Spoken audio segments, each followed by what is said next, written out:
ఫిబ్రవరి 28 Wednesday. వాగ్దాన వాక్యము యాకోబు 1వ అధ్యాయం 12వ వచనం. James 1st chapter 12th verse. శోధన సహించువాడు ధన్యుడు. Blessed is the man who perseveres under trial.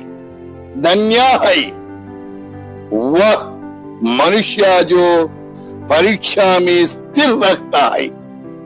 పిల్లారా, శోధనలు వస్తాయి. ఎవరు శోధకుడు? సైతాను.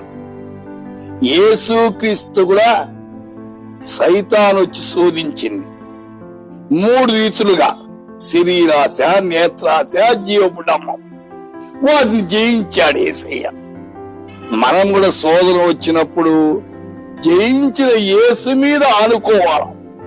అప్పుడు మనం జయిస్తాం. అబ్రహాముకు ఆదికాండం 22:1 వృద్ధాప్యంలో కొడుకు పుట్టాడు. ఆ కుమారుణ్ణి దేవుడు బలర్పించమన్నాడు. కాని దేవుని మాటకు లోబడ్డాడు. ఏమన్నాడు అక్కడ 22:1 ఆదికాండము? దేవుడు అబ్రహామును పరిశోధన చేశాడు.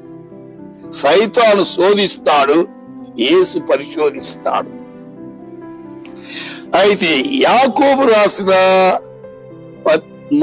యాకోబు పత్రిక 1వ అధ్యాయము 3వ వచనములో ఏమని రాయబడి, మీరు నానా విధములైన శోధనలో పడినప్పుడు అది మహానందంగా ఎంచుకోండి. శోధన వచ్చిన ఆనందిస్తామా?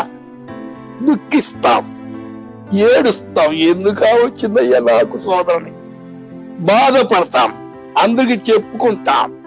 అయితే దేవుని వాక్యం ఏం చెప్తుంది? శోధనలో ఏం చేయడం? మహానందమని ఎంచుకోవాలట. శరీరం మీద ఆనుకుంటే శోధనలో ఆనందించలేరు. ఆత్మ మీద ఆనుకుంటే శోధనలో ఆనందిస్తారు. అనేక మంది భక్తులు రంపాలతో కోస్తుంటే, శిరచ్ఛేదం చేస్తుంటే ఆనందించారు. వారికి ఈ లోకం యోగ్యమైంది కాదు. అందుచేత యాకోబు 5:11 కూడా ఏమన్నా, సహించిన వారిని ధన్యులని చెప్పుతున్నాను. మీరు యోబు యొక్క సహనమును గురించి వింటిరి.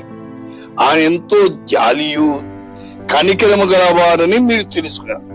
యోబుకు రకరకాల శోధనలు వచ్చాయి.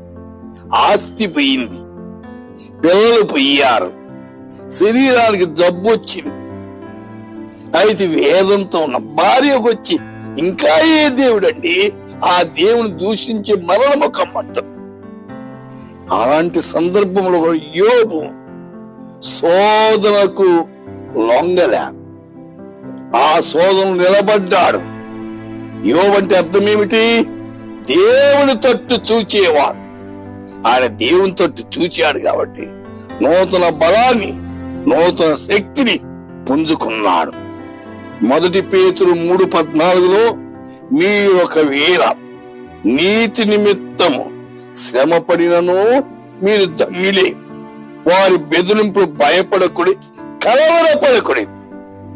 సైతాను బెదిరిస్తాడు, కానీ సైతాను మాట వినకూడదు. దేవుని మాట వినుట అవసరం.